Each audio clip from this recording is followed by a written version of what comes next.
স্বস্তির বৃষ্টিতে দুর্ভোগ, ডুবে যায় বিভিন্ন সড়ক মহাসড়ক। সাভারে ভোগান্তি সবচেয়ে বেশি। জলাবদ্ধ হয়ে পড়ে আব্দুল্লাপুর বাইপাইল সহ ব্যস্ততম মহাসড়কগুলোর বিভিন্ন পয়েন্ট। এদিকে চুয়াডাঙ্গা ও বাগেরহাটে বজ্রাঘাতে মারা গেছেন ৩ জন। সন্ধ্যা যেন নেমেছে ভোরেই, তারপর মুষলধারে বৃষ্টি।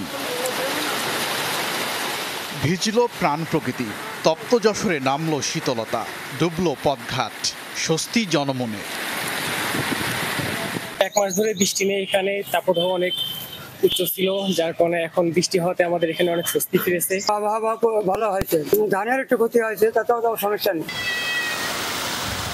স্বস্তির এই বৃষ্টিতে ভোগান্তি দেখা দেয় সাভারে। ঢাকা আরিচা, নবীনগর চন্দ্রা ও আব্দুল্লাপুর বাইপেল মহাসড়কের কয়েকটি পয়েন্টে জলাবদ্ধতা সৃষ্টি হয়। ডুবে যায় পাকিজার মোড়, জামগড়া ইউনিক সহ আরও কয়েকটি এলাকার সড়কও। কোথাও কোথাও জমে হাঁটু সমান পানি। এতে বিপাকে পড়েন যাত্রী চালক সহ স্থানীয়রা। 1 কোমর পানি রাস্তার মধ্যে, গাড়ি চলাচল বন্ধ হয়ে যায়। অনেক পানি জমে গেছে, গাড়ি চালানো সম্ভব না। পানি নামানোর কোনো রাস্তা নাই, মানুষের দুর্ভোগ। এই যে অফিস টাইমে, গার্মেন্টস টাইমে মানুষের কত দুর্ভোগ। 3-4 বছর হলে এইরকম বৃষ্টি থাকে, এই রাস্তাতে যাওয়ার মতন কোনো পরিস্থিতি নাই।